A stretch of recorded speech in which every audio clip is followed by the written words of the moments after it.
Welcome to this week's episode of Chaile Time. Toby, welcome. Thank you, Tsepo. This week we're going to be talking about trust relationship at the workplace. But before we start, I have a little story to tell you.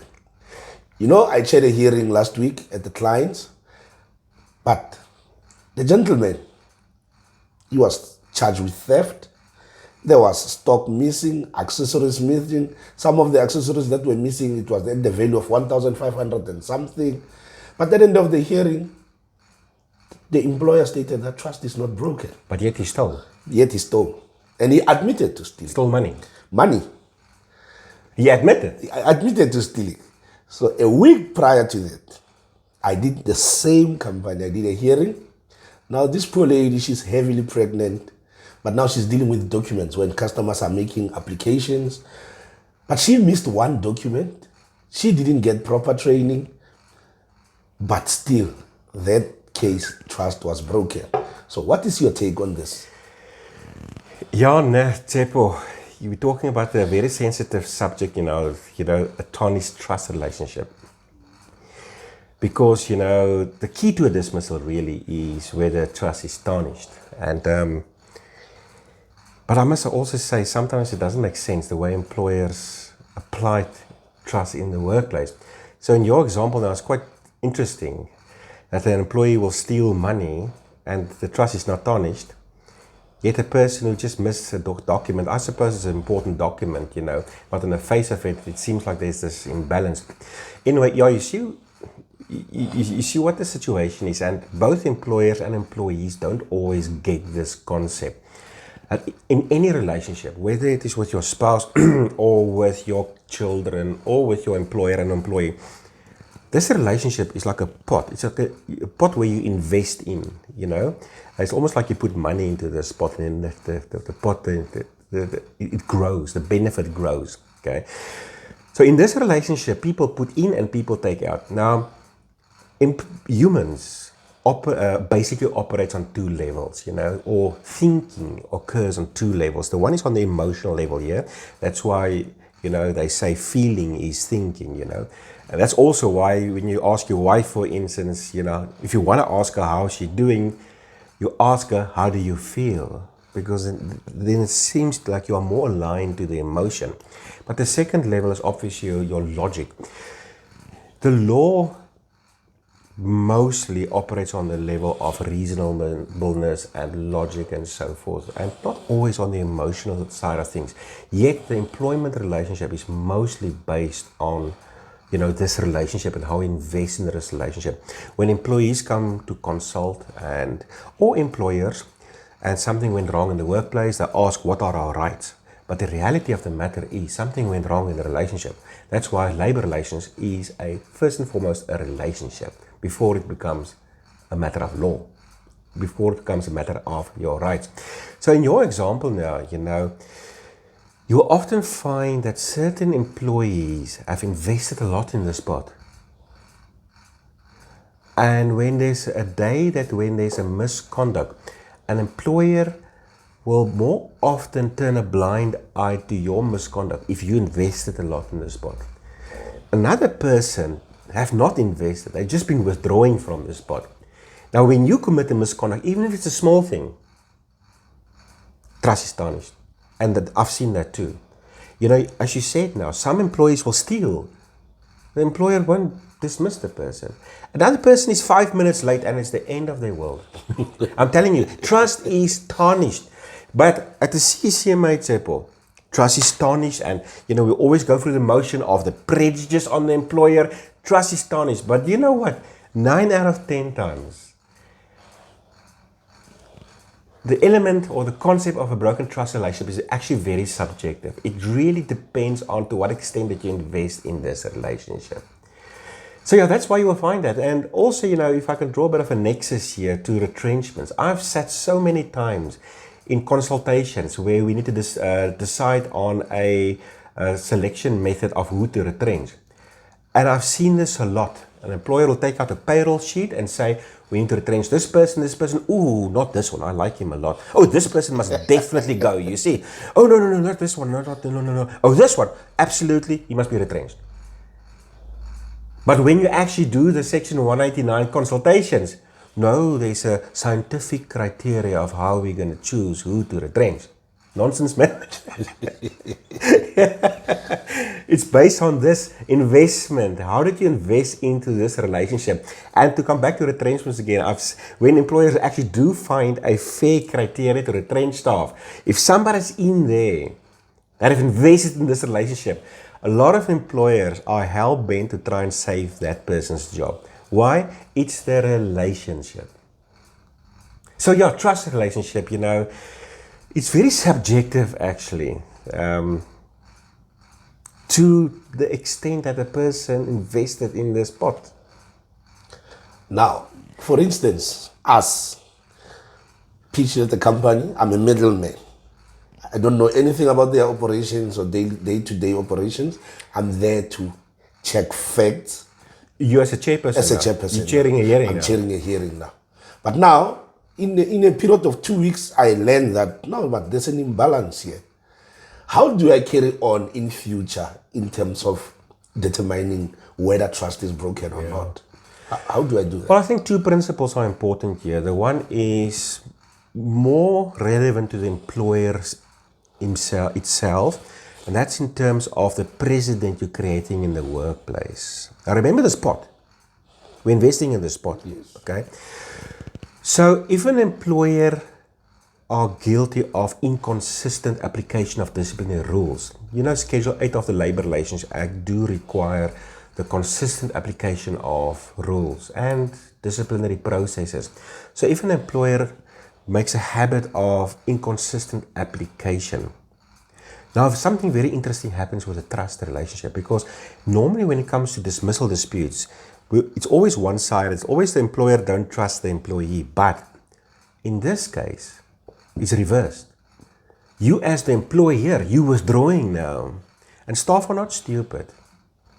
And you must think as an employer, because you think you're getting away with a legal dispute. Fine, maybe you get away with it.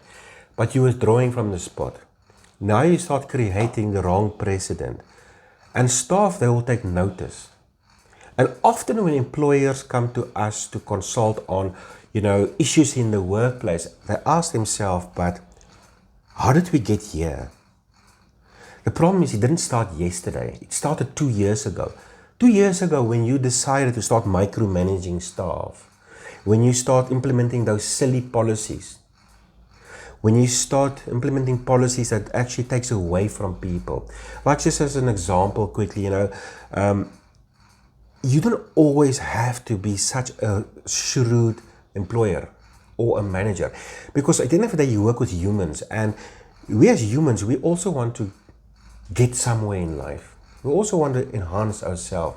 Now employers will spend a lot of money on maintaining their vehicles, having antivirus programs for their computers, but they don't ask themselves, the human as an asset to a company, how do I maintain this human?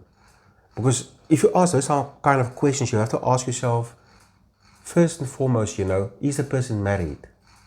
Do they have children? What are their needs and their interests? They need to be healthy. Okay? They need to be able to survive on a living and a decent wage. Now, one element quickly that just come to mind now, the Constitution don't prevent people from being economically active. It actually enhances that. Okay, so you'll find often that an employee in the workplace will have his job, his day job, but then also have a sideline kick or company or business where you try to raise extra funds. But now when the employer find out, a lot of employers meticulously will say, conflict of interest. Cannot do this. But is it really so? Do you really have to force it down to that employee not to have that sideline job? Maybe yes, maybe in terms of your context of a company as a business, maybe you cannot allow that. But it's not automatic, man. You also have to look after the human being. You must remember the spot, because you take away now, if you say to the employee, you cannot have a second job, your remuneration to the employee, it's often not enough. And inflation eats that income up quite quickly. And then employees resort to matters like, selling eggs or baking cakes to sell at the market, or whatever the case may be. So what I'm trying to get is that there's this spot. If you're going to be inconsistent in the application of your disciplinary rules, you're also withdrawing from this investment. And at some point, you're going to have chaos. Now, that is the first point in terms of precedent, or you as a chairperson. But now, often in a hearing, actually quite a lot, employees do not really elaborate, or they don't really have evidence to show inconsistencies in the workplace, Also keeping in mind that it's quite difficult for the employee because they're not really privileged to what happened in another person's dispute or another person's disciplinary procedure. So they don't really have evidence. So it is difficult to prove in a hearing, and employers can easily get away with this. But even if you get away from a legal perspective, you may not get away from it on an emotional level. And that is the level where employees do have the tendency to get even. But anyway, the second point that's important to answer your question as chairperson, how do you address this imbalance? You need to understand that as a decision maker, whether you're a chairperson or a commissioner at the CCMA or a judge at the labor court, you deal with factors that's in front of you, that's before you. And if the employer argues that the trust is tarnished, then you will look into those factors in terms of prejudice, was progressive discipline followed? Can the person be further rehabilitated, yes or no? So you don't in essence deal with precedent unless obviously if it's part of the process itself.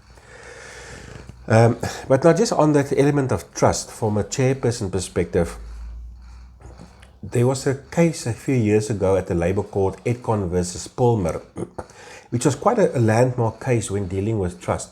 In that case, the employee was a sales rep or a sales manager, and she gave her company car to her child, her son, who drove and had an accident. So when she took the car to the mechanics to fix, the mechanics reported to Edcon, and there was an investigation. And apparently there was like 2 or 3 meetings with her where they asked her what happened. And for most of the time, she was dishonest. She actually said that no, she was driving the car and a taxi came over a red light and bumped into her, and whatever the case may be.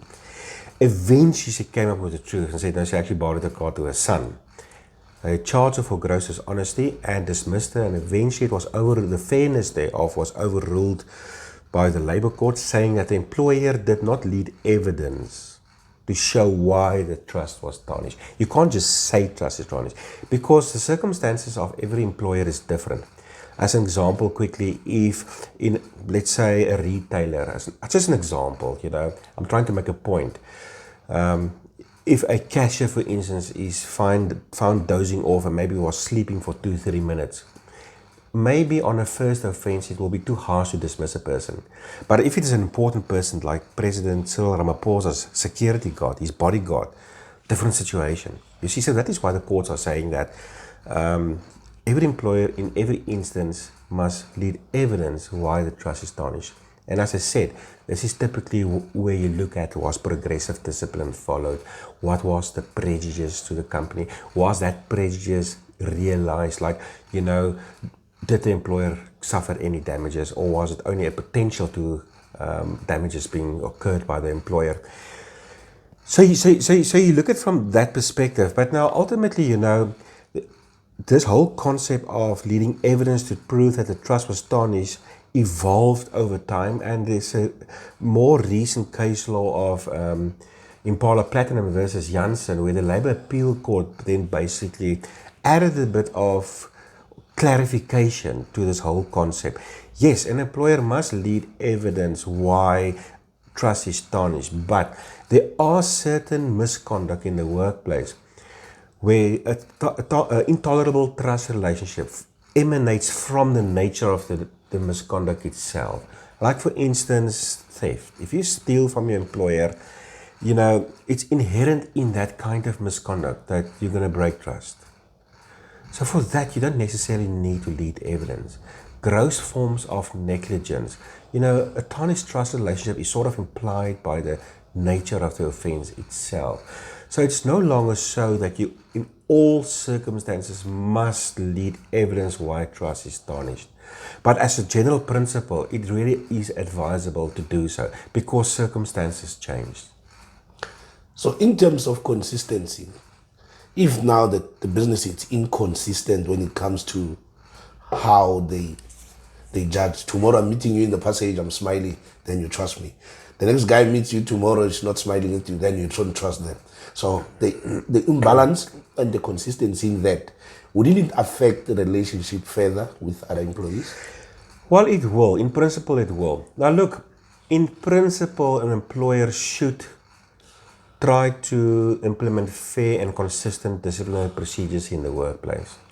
But also keep in mind, Chaile, we are humans, you know. At the end of the day, there's a case law coming to mind, but this case law was in context of managers that are swearing at staff. The labor court actually said that the workplace is not a heavenly garden filled with smiling Buddhas, and that managers and owners, they are subjected to the same pressures that everyone else's faces. And therefore, you know, you can understand that in the work context that employers sometimes swear and maybe sometimes are inconsistent. You know, so it is difficult to always be 100% consistent. But I think it's important for two reasons to understand that consistency is important. Number one, from a legal perspective, because the Code of Good Practice in the LRA actually require employers to be consistent. But secondly, also on the emotional level, the pot. We're investing in this relationship. So if you're not going to be consistent, at some point the withdrawal is too much. Then the slip's going to say there's no more funds. No, test this on your wife if you're married. If you're only going to withdraw, eventually you're going to sleep in a separate room. It's the same thing at work. If you're only going to withdraw, hey, your staff is not going to smile and be friendly to your customers. They're going to toy, man. But it's the same reverse, no? Yes. Employees must also invest in the spot. That's why so many employees have issues. I almost want to say, if you don't want to be retrenched, invest in the pot. They will find a way of not retrenching you. I just want to say this last thing quickly. When I left school, this was 1992, I went to study theology. I wanted to be a preacher first, you know, a pastor in the church. But anyway, we got a lot of business tips. I think the leadership, they realized not all of us is going to cut it in the church, you know. A lot of us will go to the world of work. But anyway, so there's a lesson I learned there, which I will never forget. You as an employee, when you work, you need to identify those few people, and they are typically supervisors and managers, that can really help you in your career. You identify them, and then you serve them. It's not a matter of rights, man. It's a matter of servitude. You know, the Bible actually says that he who wants to be the leader must be a servant. That's real leadership. So at the end of the day, you identify those people and you serve them. You invest in the spot, because the day will come when you need the good graces of your employer. And then they will go to the pot and see how much is in this pot. If there's nothing in there, trust is broken. Thank you very much, Toby. Thank you very much for watching. See you next time.